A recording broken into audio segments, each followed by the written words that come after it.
and welcome to another episode of Finders Keepers, the podcast where we help you find the best keepers for your keeper and dynasty leagues. I'm your host Jordox, and round 13 of the 2025 AFL season is still going. That's right. At the time of recording, the Magpies and the Demons are doing battle in the annual King's Birthday Clash to round out what has been a somewhat underwhelming round of footy, certainly in terms of being a spectacle. It's been low scoring, it's been messy, it's been ugly footy, but I don't know, I just love footy, so I tend to say this every week, but I think the round's been okay. We've had some tight, low scoring affairs. You know, it's that time of the year, winter's really setting in and obviously had an impact on the games played.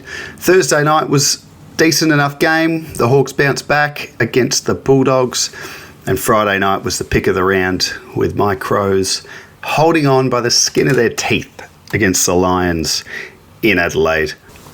In terms of fantasy, it was meant to be the easy bye round of the 5 byes. This was the week where we only have 2 teams on the bye. That was Freo and St Kilda. But there are plenty of fantasy-relevant players in both those sides. And then when you throw in guys like Matt Roberts and Bailey Smith missing, it was a bit of a tricky round all up. On today's podcast, I'll be casting my eye over round 13 and talking about the things that caught my attention, the things I noticed in a keeper league perspective. Then I've got the waiver wire top picks, where I look at the best options for you this week. And then we go a little deeper, looking at the very deep leagues and seeing what nuggets we can find. We'll then wrap up the podcast with questions from you, the listener. Got a handful this week and I'm looking forward to getting stuck into them. Don't forget, if you want your question read out, if you have a question around keeper leagues, or you want to talk about a trade that's gone down in your league and you'd like me to run my eyes over it, don't forget to send them through on X at FindKeepAFL. All right, so what did I notice in round 13? Well, as usual, plenty. And it all started Thursday night with Hawthorn having the win they needed to have to get their season back on track over the Bulldogs, who were a bit disappointing. But in the game, Josh Weddle continues to show, to me at least, that his best position is in the back line. He put in another eye-catching performance, and even though he was playing in the back line, he was all over the ground. That goal he kicked was just something to behold when he grabbed it and burned off a few and kicked it from 50. This guy's going to be a jet. I reckon he's been pretty consistent scoring-wise in fantasy this year. And yeah, I reckon if he stays in that role in the back line, he's a guy that's going to be averaging 90 plus in the next couple of years, easily. Josh Ward, that was his second week in a row where he was the second most used mid for the Hawks in the centre bounces behind Newcomb. And I think it really suits him. He's often squeezed out and plays more outside or on the wing when all the other guys are in there. But I hope anyway, Hawthorn are starting to see him as the inside guy. And the fact that Warple was subbed out, I thought was really interesting. So anyway, hopefully he could keep that role. There's a fair bit of players that are knocking on the door. You got Cam McKenzie, Henry Housewaite as well. So it's a very hot spot, that Hawthorn midfield, but I think Josh Ward now has an opportunity to make it his own. Sam Butler returned after well over a year out of the game with, I think it was horrific double leg break, I think it was. Anyway, great story to see him back, and I wasn't sure what role he'd have, and he played midfield, a little bit of midfield, but mostly forward, sort of forward flank. But he just didn't look like he missed a trick. He looked like he'd been playing all year. Really good game from him. I think he scored 60-something, and I think he's just going to improve, and I think his job security is pretty good. I reckon they're going to play him for a bit. Now, for the Blues, Matt Kennedy, who is, in my mind, the pick of the season, whether it be classic, single season draft. He's the second highest averaging forward at this stage of the year, just behind Nick Martin. And he has now scored 7 tons in a row. incredible. Owners would be absolutely stoked. Now, next year, there'll be no forward status because he has just been a mid this year. So that'll change his value somewhat, but my goodness, what a season he's having. Adam Treloar returned to the side again. This is the second time he's been back. It's been an awful season for him injury-wise. And there was always going to be interest in what happened to the midfield mix at the Bulldogs with Treloar returning. And it looked like on the weekend it was Liberatore who was pushed out a little bit. So Treloar didn't have a heap of centre bounce attendances, but it looks like what he had was taken off Libba, who was, I think he was a bit of a forward flank for a bit of the game, Libba, and scored pretty poorly for him. So, yeah, a bit of a watch there for Liberatore owners. On to Friday night, and yeah, this was a rollercoaster of a game for me as a Crows fan. Great result in the end with the Crows beating the Lions in a real scrappy affair.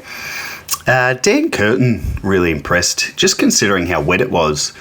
He's playing on the wing, and for a big fella playing on the wing, and he scored and looked pretty clean in the conditions. So I don't know, he just continues to build, and I think he's becoming a bit more secure in his role. I think for a while the Crows have been moving him here, there and everywhere, but I think on the wing with a little bit of time forward is where he lives at the moment, and he's developing into a pretty nice player.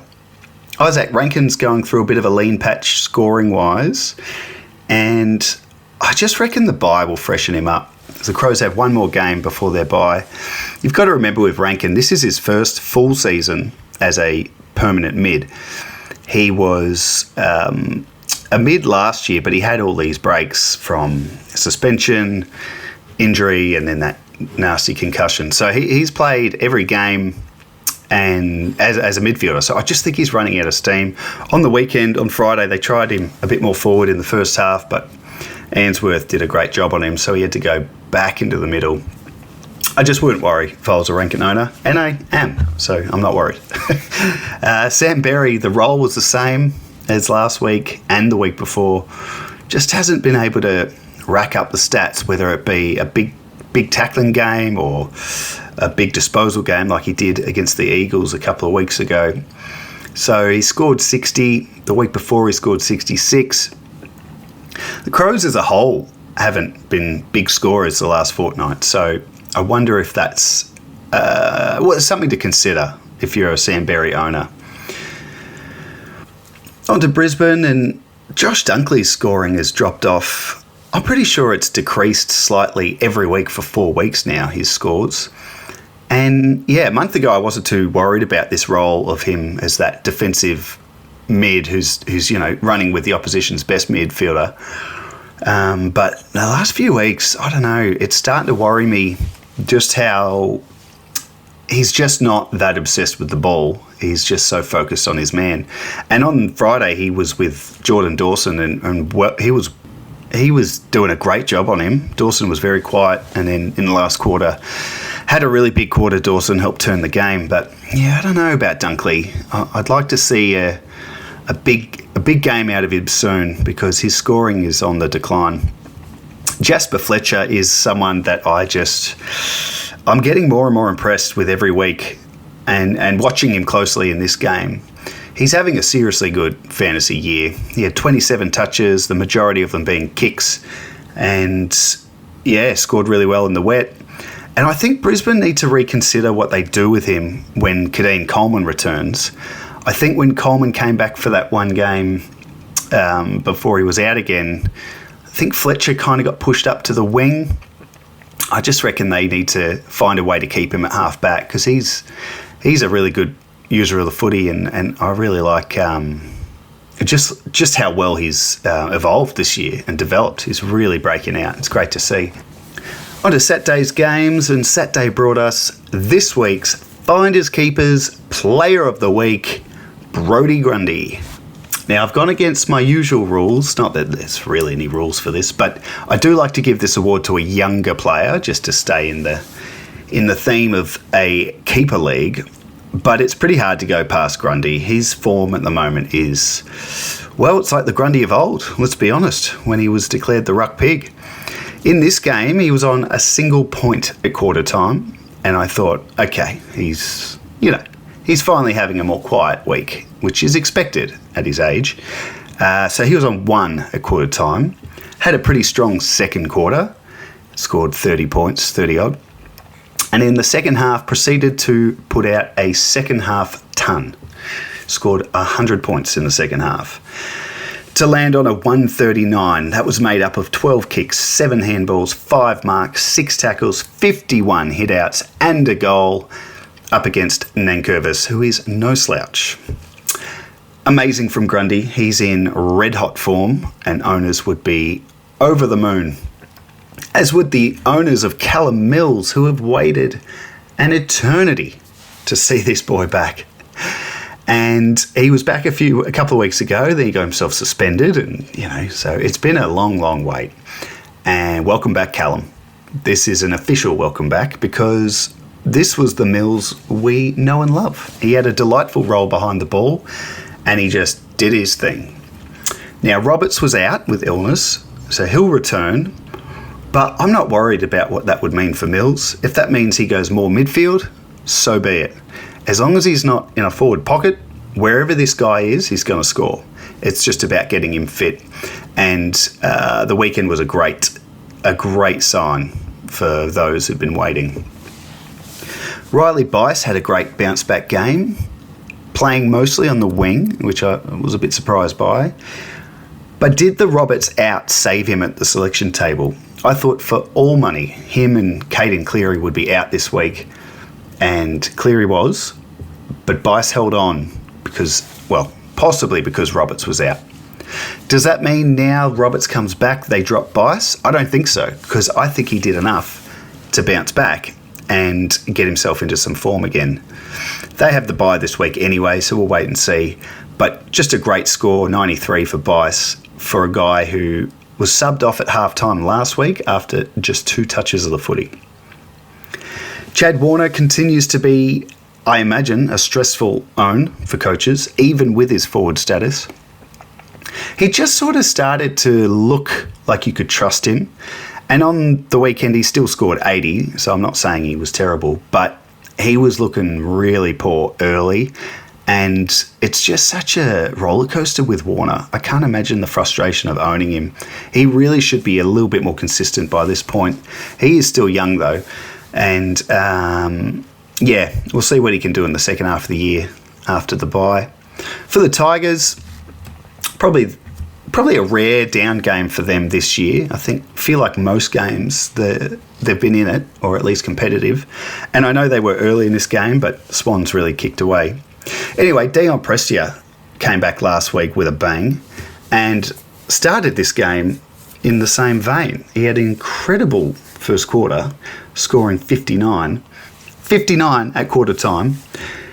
But then the Swans sent James Rowbottom to him, who'd been minding Taranto originally, switched him over and kept Prestia statless in the second quarter. So 59 and 0 were his first half quarter splits. You just don't see that very often. He got going again in the second half and scored pretty well. So, yeah, I think anyone that's got him or, maybe grabbed him, he may have been a forgotten man until last week, would be quite happy with his output.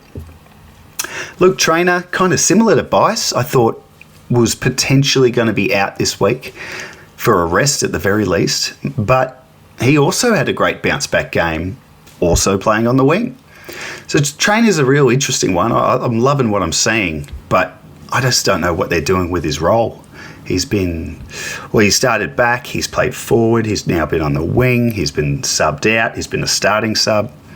Doing a lot with him. I'd just like to see them settle on a role for him so that we in the fantasy community can decide his value. But he's a brand new player in his first season, so perhaps I'm being a bit impatient with him.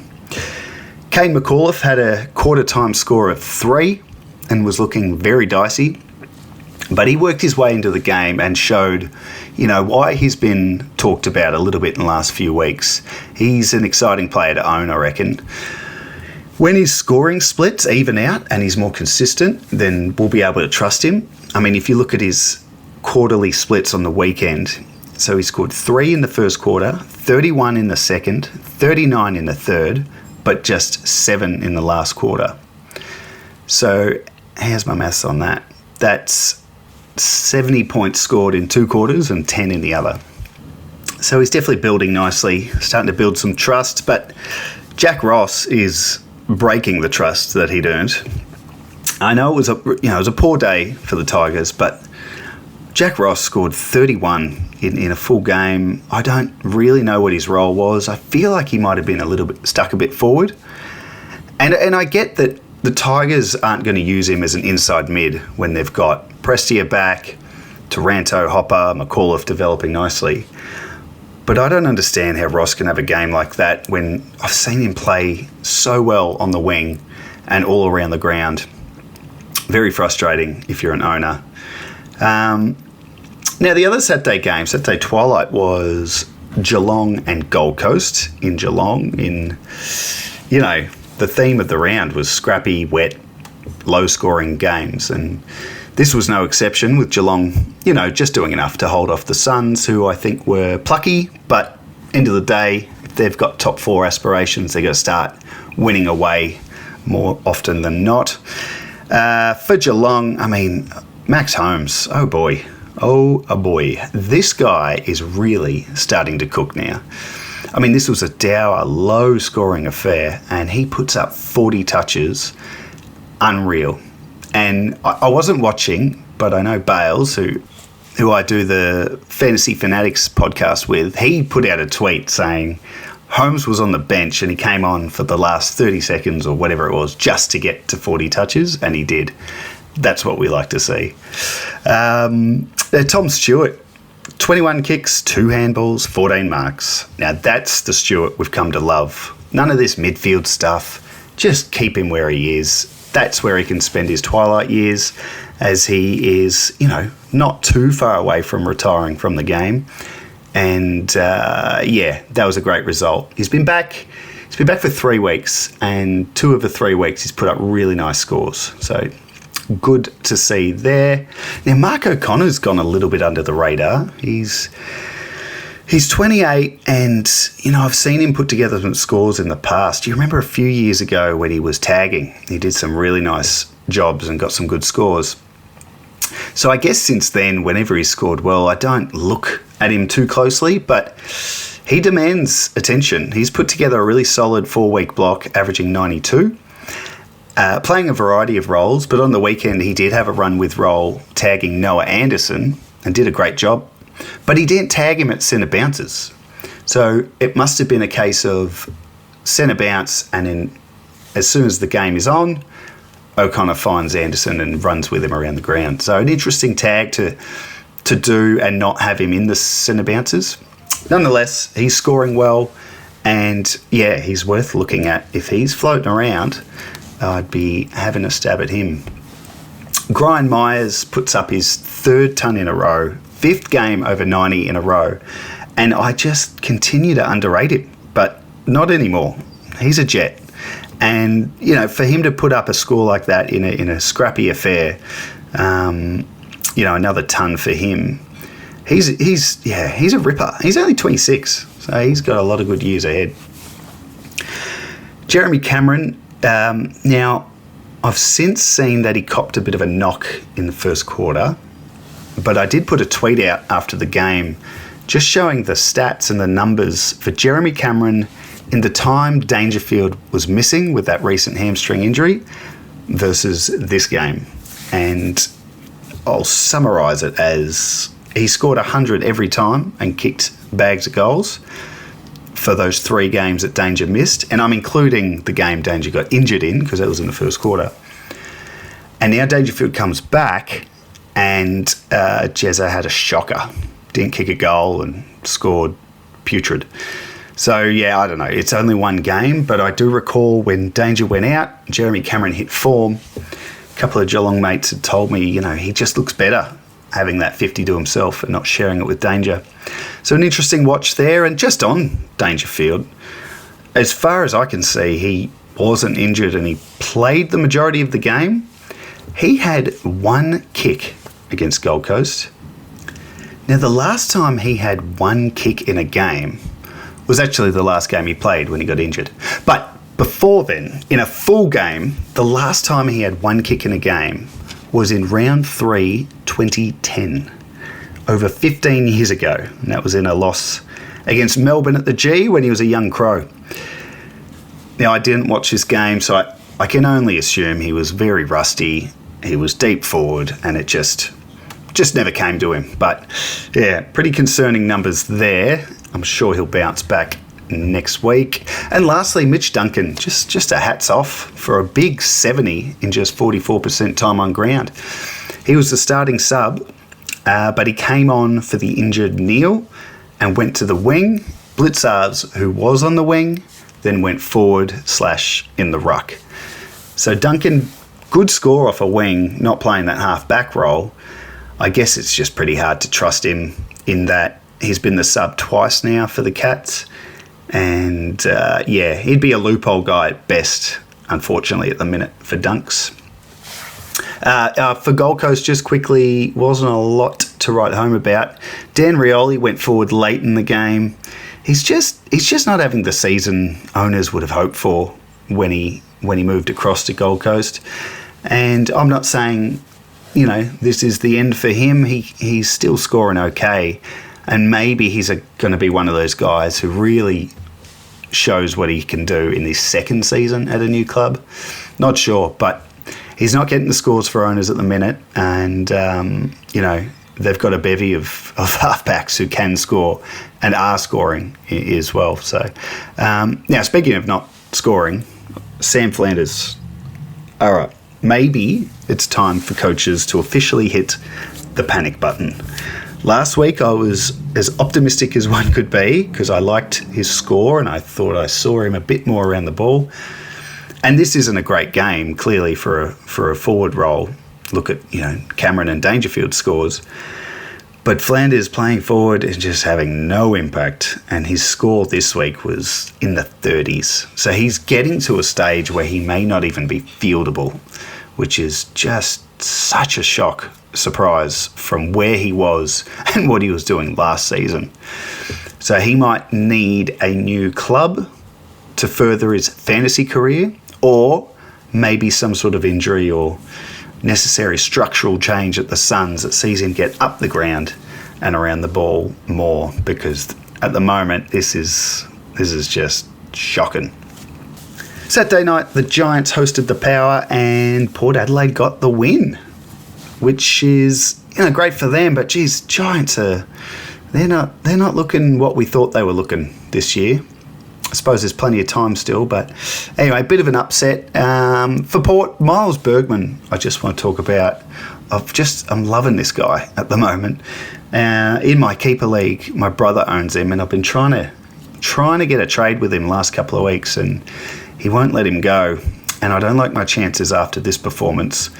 He went to Toby Green and ran with him, and he really did just run wherever Green was. So when Green was at the centre bounces, that's where Bergman was. When Green went forward, Bergman was half back on him. And he did a great job and looked to be scoring pretty well. And then Green went off at half time, injured, and Brent Daniels came on. And same thing. When Daniels was in the middle, Bergman was in the middle. And when Daniels went forward, Bergman went to the back line and took a lot of big marks. And he's just looking great.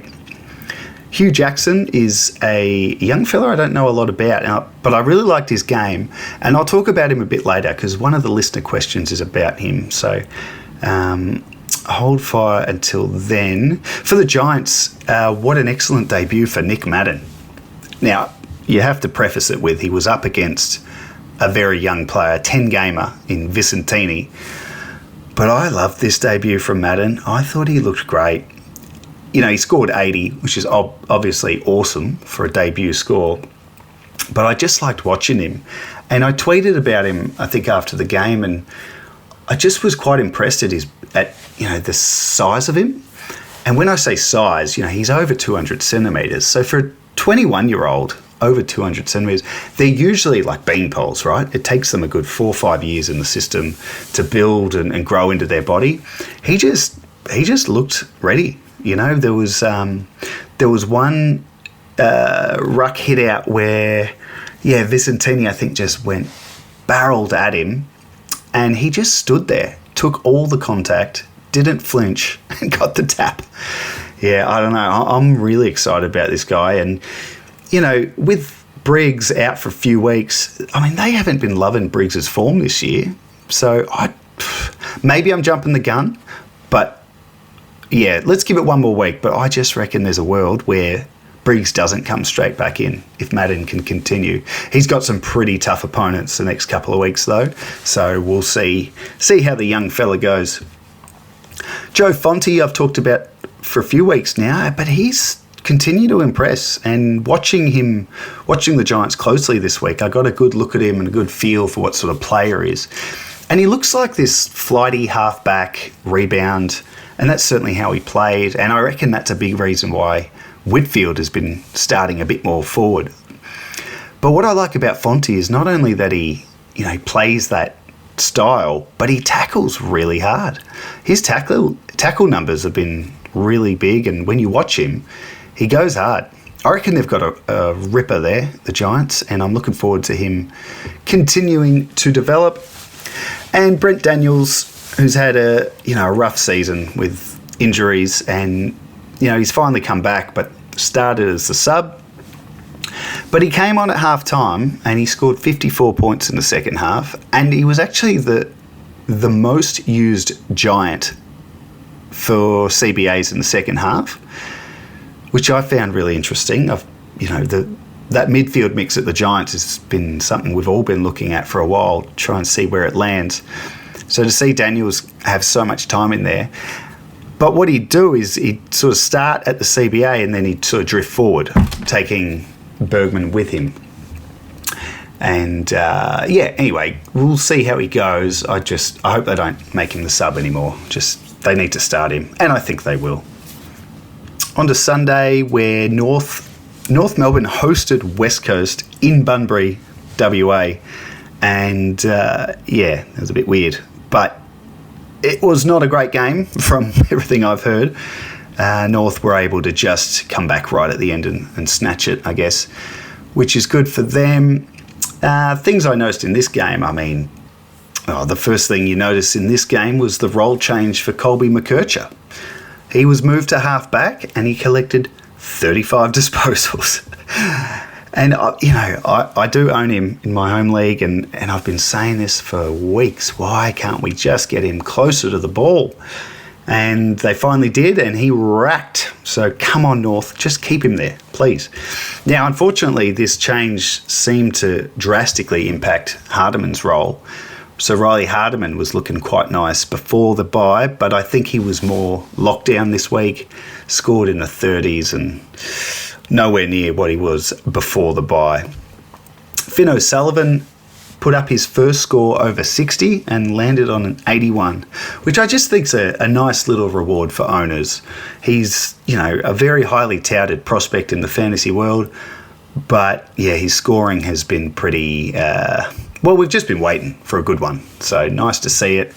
He's getting involved at the back there as well. For West Coast, last week I saw Tyrell Dewar get a bit of a role change and sort of push Marek up the ground, and it happened again. So Dewar's continued in that halfback role, sharing the kick-ins with Duggan, and that meant Marek stayed up on the wing and had a pretty poor score. So Dewar's scoring hasn't been out of this world, but just keep an eye on him because, if there's a halfback role there for him, the scoring is only going to get better. Of course, that role could change if the Eagles bring in the number one pick from the mid-season draft, McCarthy, who we are hearing nothing but good things, and that he's going to have a pretty plum role off halfback. So I guess we'll see what happens there. Brady Hoff, a nice score for the Yo-Yo Man, and I call him the Yo-Yo Man because that's his scoring. But it's pleasing because the Eagles are just sticking with that role of him as a centre bounce midfielder, which I think is great. He's only going to get better. And if he can get those 40s and 50s out of his game and, average sort of north of 70, 80, then he'll be more trustworthy. But at the moment, he's Well, he's a loophole option, which is pretty hard because West Coast quite often play late in the round. Now, just a quick stat on West Coast, and this isn't about kicking them while they're down. We all know where the Eagles are in their list build and where they're sitting at the bottom. But I've just been quite amazed at how many times I've been looking at a West Coast game this year and noticed they didn't have a single fantasy ton. Now, it does happen. Teams go through this. But I was like, I don't know. I feel like this is happening a lot. So I've gone back and looked. So for the season thus far, West Coast have produced only 5 fantasy tons for the season. And never more than 1 in a game. So those 5, 2 of them were to Marek when he had that nice role. And then 1 each to Hoff, Jack Graham and Tim Kelly. So that's 8 of 13 games where no West Coast player has scored a ton. Crazy, but I guess, it's reflective of where they're at. But just from a fantasy point of view, yeah, you probably don't want to be running with too many Eagles at this point. Now, Sunday night footy, which I love. I talk about it all the time. I love footy on a Sunday night. Saw Carlton and Essendon do battle in, what was almost a replica of Essendon's game against Brisbane the week before, where Carlton stormed out the blocks and, there were points in the first quarter where you just thought, this game's over, how far for Carlton? And then Essendon, again, crawled their way back. And I just think it was a great effort from Essendon. You got to look at the outs that side has right now. They have got, they are missing so many good players. But, the positive is we get to have a look at their kids, which I'll get to. But first, Carlton, Sam Doherty, back-to-back scores of 112 for the champ, playing off half-back. And I guess in a similar sort of way to Tom Stewart, just play him there. That's where he's been so good for his whole career. Don't put him on the ball, don't put him on the wing. Put him at half-back, let him be the general and rack up for those owners. Mitch McGovern played forward, which I thought was brilliant. I've been wondering for years now why McGovern is a defender at Carlton. I've just never understood it. He was a gun forward at Adelaide, particularly as like the 3rd or 4th tall. And he's at Carlton and they've got Curnow, Mackay. He can play as that 3rd or 4th tall. And I just think he'd be much better off there. Anyway, they had a look at it this week. And I don't think he had an amazing game. He certainly didn't score that well, but just structurally, it stuck out to me that he was forward.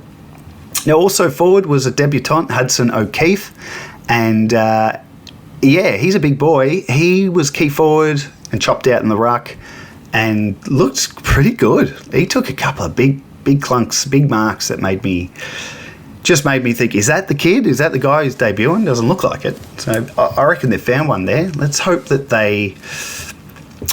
they'll persevere with him, but I guess it depends on whether Mackay returns from injury. Anyway, a great debut there. For Essendon, it was a great return for Darcy Parish, who, he's missed the whole year, hasn't he? That was his first game for the season and came back with 31 touches, playing on ball. Was a bit rusty, but I reckon if you're an owner of Parish and you've been waiting all this time, you'd be pretty pleased with that output. Now, the other debutant on the night was for Essendon, Luamon Luau, who's been on the list a few years, I believe, and he becomes Essendon's 8th debutant for the season. And he looked like he belonged. Played in the back line, but got up the ground plenty. Was involved in a lot of chains, and he kicked their first goal, he kicked his first goal, and it was a really awesome moment, just watching his family in the crowd celebrating his goal. I love those moments. But he looked great. Like, he should play. He should hold his spot. Zach Johnson, in his second game, was very busy, and he looked to be off half-back, where I think he was in the VFL, and they really like his distribution. So that was a good sign. He scored really well. And when you've got guys like Jordan Ridley, Mason Redmond, Zach Reid, there's probably more missing, I reckon Johnson could be not only safe in the side, but safe in that role. Although the captain, Zach Merritt, has been playing a little bit in that role the last couple of weeks. And it's a really interesting talking point because I've seen a lot in the commentators and the media and the pundits, really surprised that they're not using him around the ball, on the ball. And I said this last week, it makes sense to me. Merritt's, he's not old, but he's getting on. And Essendon have a really nice midfield developing underneath. What they're also missing is, as I said before, a lot of defenders. So the thought of having someone like Merritt at halfback, where he can set up the play, where he can keep a cool head, calm things down, and just let that midfield of Setterfield and Parrish and Caldwell just go to work. Yeah, I don't know. It makes sense to me. Unfortunately, in this game, Chincotta had a hard tag on him, and he did the job on him last year too, and it was hard for Merritt to impact at all.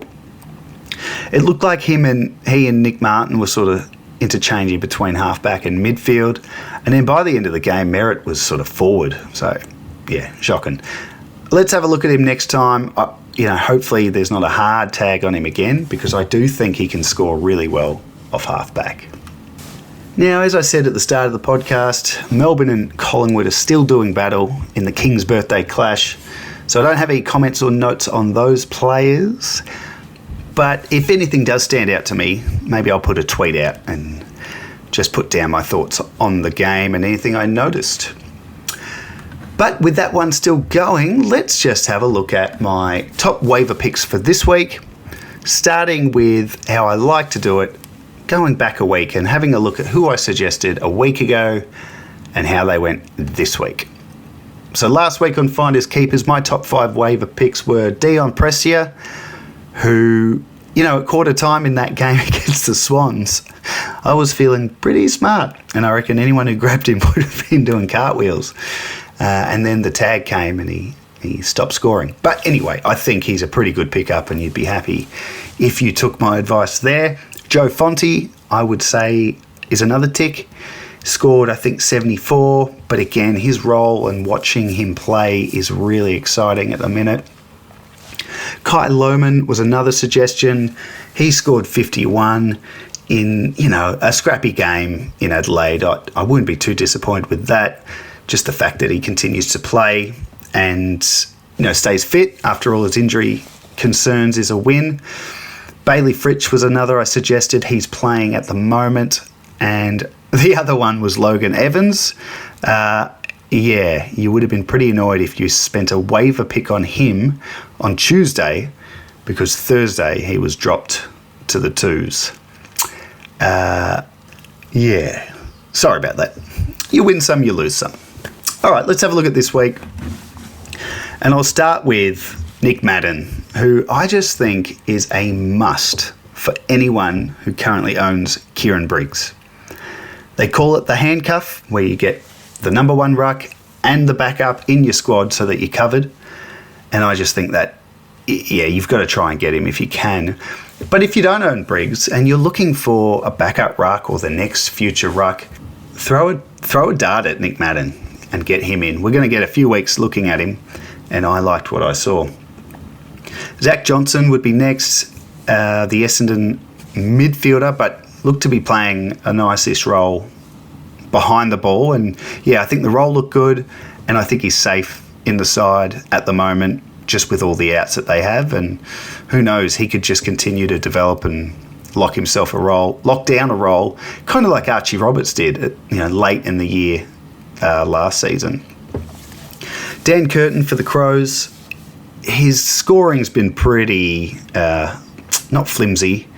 I don't know. He's had some really poor scores, but he's gone 70 plus in his last 3, and it does look like a bit of stability around where the Crows are playing him on the field, and with his ability to take a contested mark, his reading of the play, I think he can be a pretty safe scorer if he stays in that role, and I think he will. Tyrell Dewar is a young Eagle whose scoring isn't, shouting out anything crazy, but the role change has me quite interested in him. The last 2 weeks he's been taking kick-ins and playing off half-back, while Ryan Marrick has been shoved up the field to a less friendly role for the fantasy world. And then the last one, Tyson Stengel is, someone I'd not usually target, but he has a nice 5-round average of 76.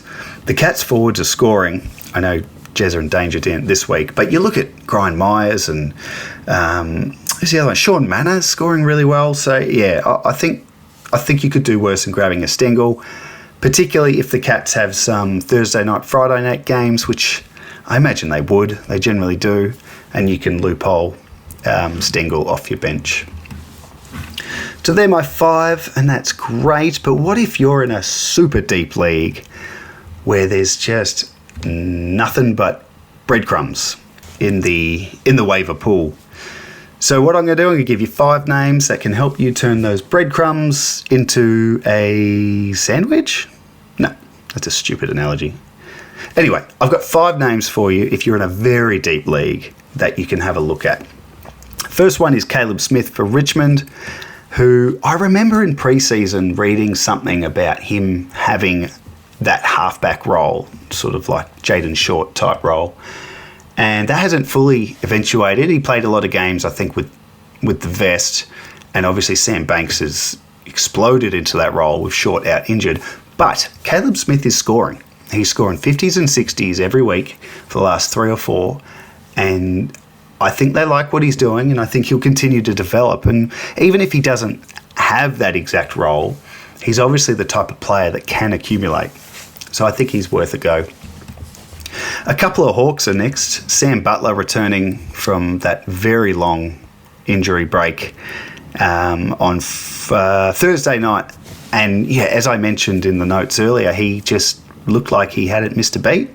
So I'd be pretty comfortable having a crack at him. He's got forward status. He played a little bit of midfield, a bit of half-forward flank, and hopefully stays fit and can keep doing what he's doing, because I think he could score. The other Hawk is Seamus Mitchell, who's been around a few years as well, I reckon, and again, didn't score anything too impressive, but a couple of things that stood out. He avoided the sub-vest in his return game, and I remember, might have been his debut year a couple of years ago, in the right role, he can be quite good at finding the footy. And, Hawthorn's half-back line is a little bit, I don't know, like Shankuth Giath was back the other week. He looked $1 million. He's now, he was the starting sub. Scrimshaw, he runs around there. He was out on the weekend. I'm not going to talk about Sicily again. We know his story. And they've got Carl Amon, Jarman Impey. There's a whole lot of names, but geez, I reckon they'd be pretty happy to develop someone into that role, and Seamus Mitchell could well be that player. Another guy who was great to see on the weekend, Jack Martin, returning for his first game at Geelong. And look, he's had a long career, Gold Coast, Carlton, of showing promise and then being cut down by injury, unfortunately. But Geelong have a really good track record of picking up players just like this and getting them going. So, he wasn't the sub. I think he scored 50, something in the 50s, but he appeared to be off half back, which would be a very good role for him when he's fully fit and up and running. So yeah, worth grabbing him and just sticking him to the side, because, like I said, Geelong are good at this, and would any of us really be surprised if he ended up being, really important as a halfback and they've run to another final series? I wouldn't be surprised. And then the last one, Hugh Jackson, who I'll talk about a little bit more shortly in the listener questions segment, but certainly he showed enough on the weekend that if I was in a very deep league and he was available, I'd be having a go at him as well. All right, let's get on to those listener questions now, and then we'll wrap up what's been a big episode of Finders Keepers. And if you're enjoying the podcast, please make sure you like and subscribe wherever you're listening to it. And go and find the X page at FindKeepAFL, follow the page, and just stay up to date with the latest on the podcast. So, to the listener questions, I got a good amount this week. Thank you, everyone, for writing in. This is my favourite part of the podcast, particularly when I'm talking about trades. Don't have any trades on this one, but some good questions, and hopefully I can give you some good answers. Paul Erickson at Erickson53 on X. Hey Jordox, I would love your opinion on Hugo Garcia. I don't think he holds his forward status next year. Do you agree? Is he worth holding as a mid only? Cheers. Great question, Paul. I'm a big fan of Garcia. I've really liked what I've seen when I've seen him this year. I've been a touch surprised at sort of how in and out and up and down his game time's been. You know, a lot was said when Ross Lyons subbed him in the second quarter of that game. He then came back and got the Rising Star nomination the next week. But he's out in the VFL now, and yeah, I don't know. I reckon Saints could do worse than just sticking with it for a bit. I think the defensive side of his game isn't where they want it to be.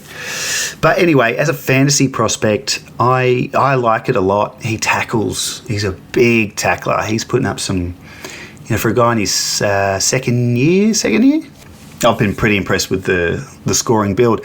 Now, does he keep forward status next year? I do agree that it's probably not likely, but I reckon there's still a tiny chance that the forward status will remain. And it would depend on a couple of factors. If he misses, the majority of the rest of this season, he may have just done enough to hold it.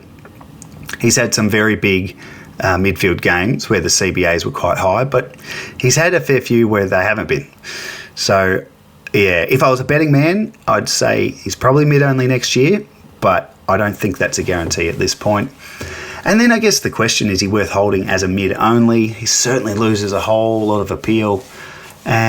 Look, it depends how deep your league is and how many you carry, but I guess to answer it in a general sense, I think he's going to be a pretty good fantasy player down the track, and I think I'd keep him if you can, even with mid-only status. That's how much I rate him. Thanks for the question, Paul. We'll see what the second half of the year brings for Garcia, which will hopefully give you more information to make that call. At Hawker's Heroes, who's a great supporter of the podcast, has written through sell Peter Wright high or hold in a 12-team, keep 13 league. It's a great question as well. I mean, Peter Wright, he's having a career year at 28, so that usually spells sell high, makes him a sell high candidate. I think what I love about Wright is that he's not relying on goals to score well.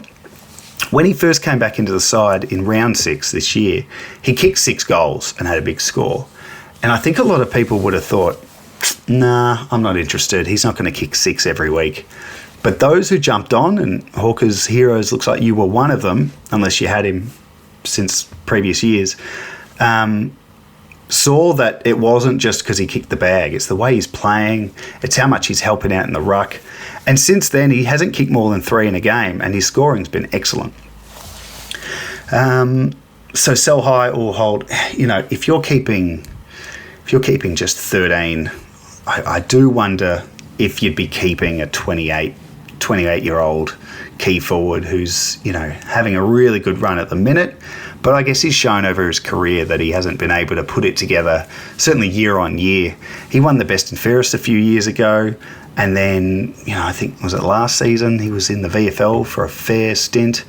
So, look, I guess the short answer would be, yeah, try and sell him while he's in this form, because I don't see it continuing at this rate necessarily the whole year, and certainly not beyond this year, as we see, guys like Nate Caddy step up and hopefully the Bombers can start to go up the ladder. Thanks for the question. We'll go into the last one now, which is from at AFL Fantasy Qs. That's AFL Fantasy Questions. And the question is, thoughts on Hugh Jackson? Can he hold a spot in the team and get a decent role? He scored well in the first half and faded a little in the second half on the weekend. He caught my eye on Saturday night, that's for sure. I was trying to work out who he is because I wasn't that familiar with him. I'm still not, to be fair. But it was his second game. I think he's been around a few years. And I thought he looked really good. He kicked a really cool goal, and I think it was his first. He just looked quite assured. You wouldn't have picked this was a second gamer watching him on Saturday night. Now, in terms of his short-term future holding a spot, I mean, I don't see why not. Port Adelaide clearly are heading towards a period of transition, and that's not just with the coach, but you'd think maybe with the list starting to look at, have we squeezed everything we can out of this current list? Is it time to sort of regenerate a little bit so that guys like Rosie and Butters are challenging for a premiership still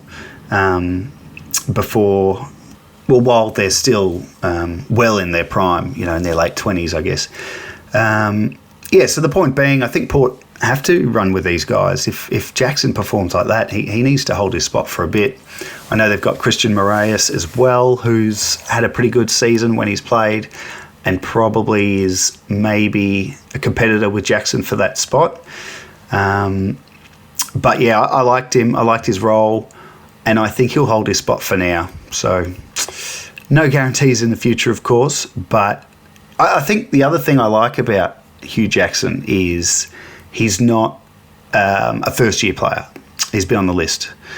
And when you have a player like that, the chances of them breaking into the side and holding is always higher than an 18-year-old who's only just arrived in the AFL landscape.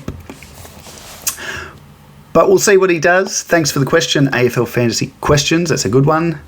And one I was thinking myself watching the game on the weekend. And that will do us for another episode of Finders Keepers. We'll wrap up the podcast now as we look ahead to round 14, the third week of the 5 mid-season bye rounds. And I don't know about you, but this season is flying. It's crazy to think we're well past the halfway mark. And before we know it, it's going to be September. We'll be watching finals and we'll be watching games of footy and not obsessing over the fantasy stats. Enjoy your week. It's quite a short turnaround thanks to the Monday game into a Thursday game. I hope you get all the waiver wire picks you desire, setting you up for a successful round 14. I'll be back next week to dissect it all for you once again on the Tuesday. And in the meantime, I'm Jordox. This has been Finders Keepers. And until next time, keep on keeping on.